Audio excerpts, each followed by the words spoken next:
This beautiful 17-year-old cheerleader was shot and killed by a 14-year-old at a house party. The 14-year-old who shot her in the state of Arizona has now learned his fate this week. Haley Stevens was a cheerleader and a student at Casa Grande Union High School, and she was killed after being shot in the head by a stray bullet at a party that was held at an abandoned house last November. Reportedly, the party quickly turned deadly after gunfire broke out between multiple teens at around 1:30 a.m. Haley and her friend were unfortunately caught right in the crossfire of the gunshots. It was said at least 60 shots were fired back and forth. Both she and her friend were shot as they were attempting to leave the party. Police have stated that the girls were just innocent bystanders. Reportedly, the teenage boys who were responsible for the shooting attempted to run away through the neighbor's backyard before cops arrived. Haley was shot in the head but taken to a local hospital in critical condition, and she passed away a few hours later. Her friend that was with her was shot in the arm and she survived, but now she's left with a lot of grief and trauma after the death of her friend, and I can imagine. She told a local news outlet that if they had left a minute later or earlier, they would not have been caught up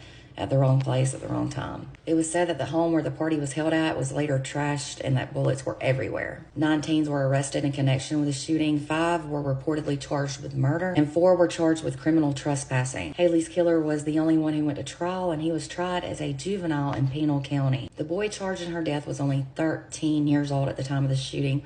Why does a 13-year-old need a gun? Because of Arizona law, he was not able to be tried as an adult, and that just sucks, for lack of better words. According to documents, the girls had never even seen this boy before the shooting. He was found this week guilty of second-degree murder. That was on Tuesday. However, he may only have to be behind bars until his 18th birthday, and that sure doesn't look like justice to me. Haley's mom told a local news outlet that true justice for Haley would mean that her killer would be in prison for the rest of his life. But she said, because you got to follow the Arizona state law, this is what justice looks like. That's heart-wrenching. She said there's no closure and she's still searching for peace with it all, and that the grief will stay with her until the day she dies. She said she feels closer to her daughter when she sits in her bedroom. It was said Haley was a really good person.